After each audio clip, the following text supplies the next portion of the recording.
நீங்க இன்டர்வியூ பண்ணதுலேயே வந்து இந்த மாதிரி ஒரு கேண்டிடேட்டை நான் பார்த்ததே இல்லை அப்படின்னா எந்த மாதிரி கேண்டிடேட்டா இருப்போம்? ஆக்சுவலாக பூனே ஒரு கேண்டிடேட் வந்து ஹையர் பண்ணேன். ஜஸ்ட்டு ஒரு பேச தான் ஆரம்பித்தோம். ஆனால் அவருக்கு வந்து 18 இயர்ஸ் எக்ஸ்பீரியன்ஸு, இப்போ வரைக்கும் 8.5 இயர்ஸ் இருக்கும்.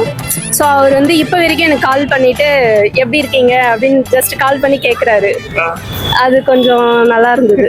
நம்ம இந்த ஒரு ஒர்க்கிங் ப்ரொஃபஷனல் வந்து பார்த்தீங்கன்னா ரொம்ப கஷ்டம் அப்படின்னா எந்த ஒர்க்கிங் ப்ரொஃபஷனலாக இருக்கும்? ரெக்ரூட்டராக இருக்கேன்.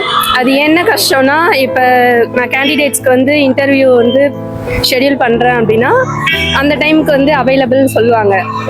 அதுக்கப்புறம் வந்து அவைலபிளாக இருக்க மாட்டாங்க. நாங்கள் கண்டினியூவாக கால் பண்ணிகிட்டே இருப்போம். நாங்கள் வந்து அவங்க என்ன நினைப்பாங்க, ஜஸ்ட் வந்து எங்கள் 2 பேரோட கான்வர்சேஷன் முடிஞ்சிடும்னு நினைப்பாங்கன்னா அது அப்படி கிடையாது.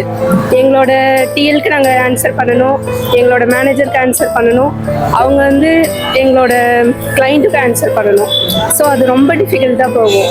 அந்த ஒரு 1/2 hour வந்து நாங்கள் ரொம்ப ஸ்ட்ரகிள் பண்ணி தான் நாங்கள் வந்து அந்த இன்டர்வியூ வந்து கம்ப்ளீட் பண்ணுவோம். ஸோ அது ரொம்ப ஸ்ட்ரகிள். அது சேல்ரி வந்து டிஸ்கஸ் பண்ணுறது.